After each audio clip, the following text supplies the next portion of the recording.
the title of it is I'm Not a Funny Preacher. So he says, yo, so hear me out. I'm a funny guy. He starts with yo, which is fantastic for me.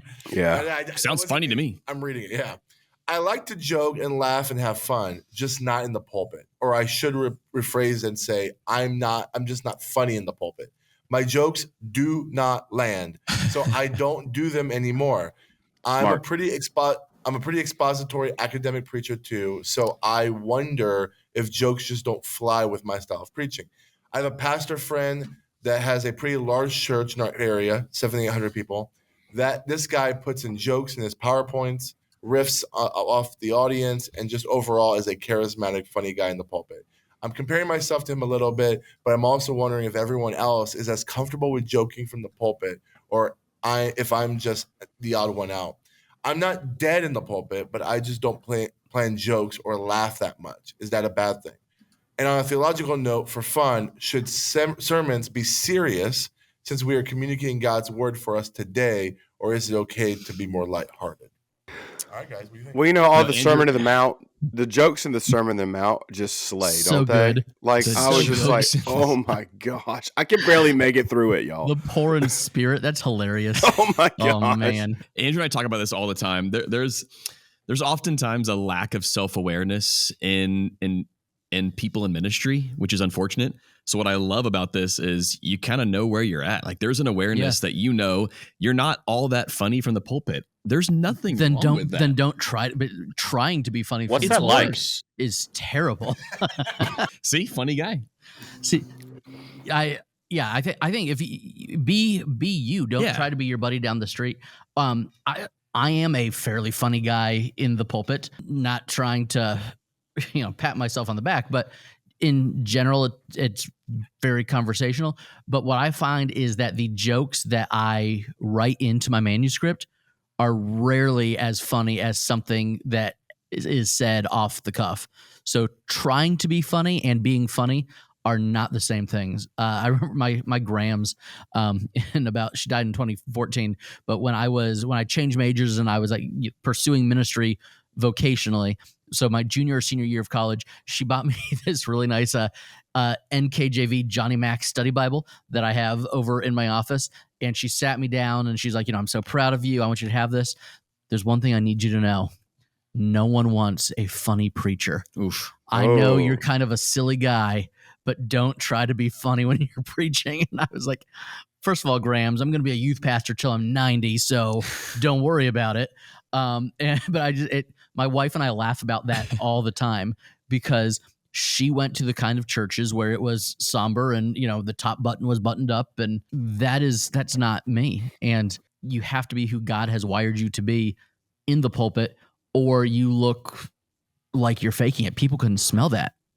For sure. There's also a benefit to multiple services here. If you have a joke lined up that does not land well in an early service, it's so easy to just remove Get rid of a it. later service. Yeah, absolutely. Don't think it was them. It was not them. I think the self-awareness thing is huge here, though. I love that you can acknowledge that you're just not that funny while preaching, even though you're kind of a lighthearted dude outside the pulpit. I don't think there's anything wrong with that. No. I don't think there's anything wrong with being lighthearted from time to time from the pulpit either. I think there are very weighty passages where, man, sometimes we need a little bit of a breather in between some heavyweight points.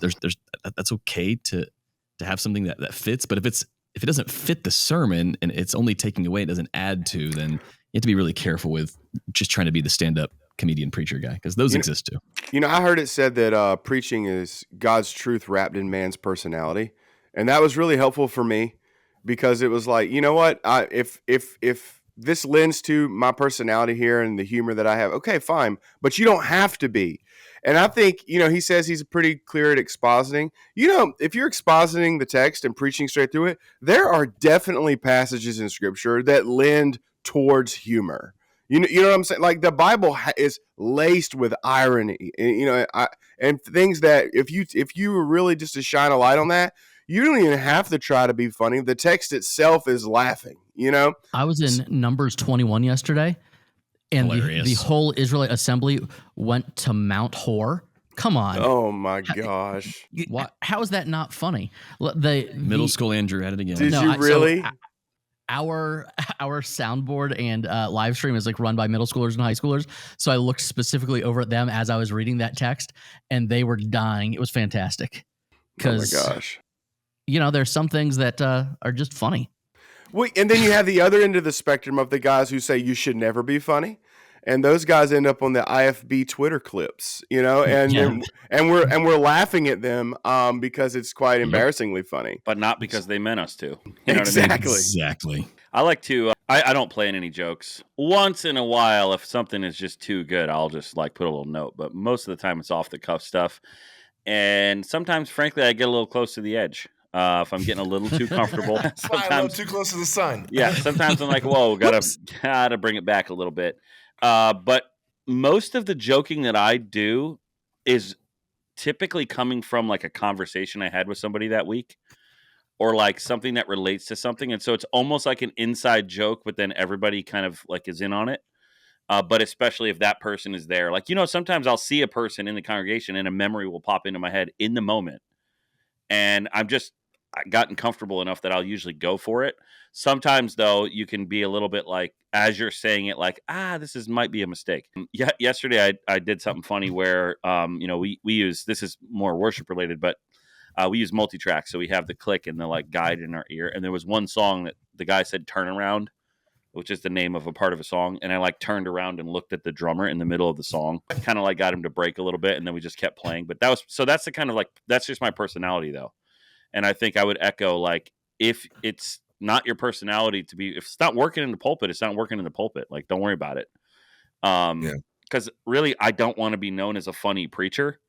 I want people to not really remember me as a preacher, just to remember the stuff I said, if it's helping them get closer to Jesus. So, I'm fine with being known as a jovial guy out of the pulpit. And if that leaks into the pulpit a little bit, that's cool. But like, my goal is not to be a funny preacher. I would also say that if your humor is more sarcastic in tone, which mine is, be careful. It's better to make fun of yourself. Like if you be self-deprecating. If you have a chance to make fun of yourself, that's great. Just be careful, like with your level of sarcasm. I've gotten myself into trouble with making fun of other faiths and religions, like in a very joking, like not super mean, but someone reached out and was like, "Hey, actually, I come from that."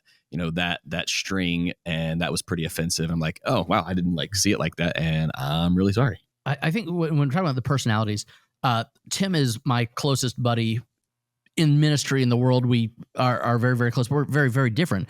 He is an intense person.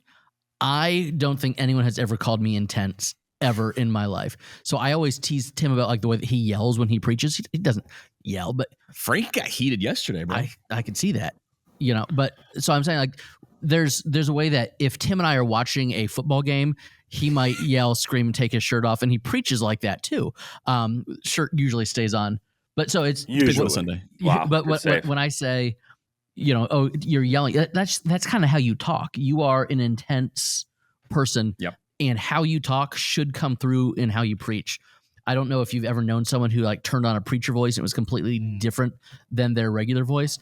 I don't know that there's anything more off-putting than that. It's the worst. Yeah, there is. Worship leader voice. That's worse. That's worse. That is worse. How about on-stage voice? Like if you're on stage and your voice changes. But male worship leader feminine voice is the worst. You guys all know what I mean.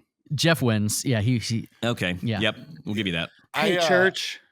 Don't do that. I do write jokes in my sermons, but in my editing process, I remove like 80% of them. I kind of like Jeff talked about this. He's sometimes I'll write a joke and then I'll be like, gotta pull it out. And now oftentimes if I'm like running on time, my jokes are often like anecdotal or just like to like kind of punch up the point. They're not like there's not like a point to it. So I will oftentimes. What's it called? I will oftentimes remove. This is a great example of how non-planned jokes can go in the pulpit. Yes. Yeah.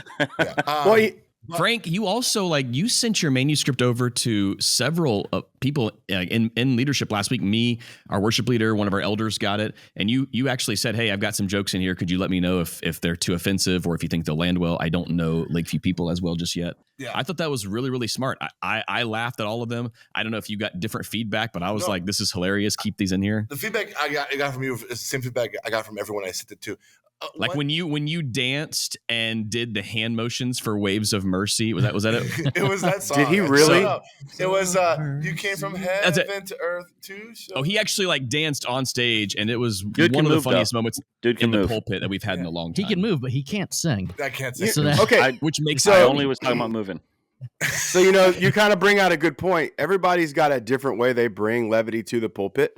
Like for me, if you were to look at my manuscript, I use a very, very heavy outline, so anyone could probably take it and run with it. Uh-oh. But most of my levity is found in the stories I tell because I'm a storyteller. So right here, it would just say, story of your dog dying. What you don't realize is that story is hilarious. And like my mother-in-law ran over my Maltese going 5 miles an hour in the front yard with my kids in her car, showing them the Christmas lights. Nice. And I shared that story to the church in the most serious tone. But when I talk about the dog getting run over at 5 miles an hour, popping like a ketchup packet in the front yard, people are gonna it's bad. They're laughing and they feel bad that they're laughing. They're animal lovers in my congregation. So that's the thing. The animal lovers. Yes, that's what happened to little Harley in the front yard at Christmas. But that's the thing. Okay, so that's I didn't share it to that degree. But the point is, animal lovers are even laughing at this story, which I'm telling in a serious way, knowing that it's being received as humor. Does that make sense? That's the Not whole at all, point. but anyway, go ahead. It does. If I was critiquing your sermon, I would say, do not say pop like a ketchup packet. That is No, I didn't say that. But the way it came out. But that's the thing. When I'm sharing the story, The way the ketchup came out? Oh gosh, well it did. I mean, it was pretty bad. But the point I'm making is your humor is going to come out in your way. When you look at the pastor down the street and you try to mimic his voice, it is not going to land. Like there are some pastors who can say snarky stuff. Like Jeff can say some pretty snarky stuff, but because of your tone and the way you deliver it, it's funny. If I deliver it, I come across like a jerk. You understand? Yeah. So for me, my humor comes through when I'm telling stories, because I could tell a story that someone would tell and they'd be like, that doesn't land. But for me, I know that that's how God gifted me to put that in there. So what I'm trying to communicate is when you're sharing the things, if you're putting humor in your sermon, it's got to be in your own voice. You can't just take someone else's stuff. You don't do that in the comedy world. That's how you get canceled. And you don't do it in pastor world either. If you're gonna share animal self-awareness, if you're gonna share animal death stories, you got to be gutsy. You know what I mean?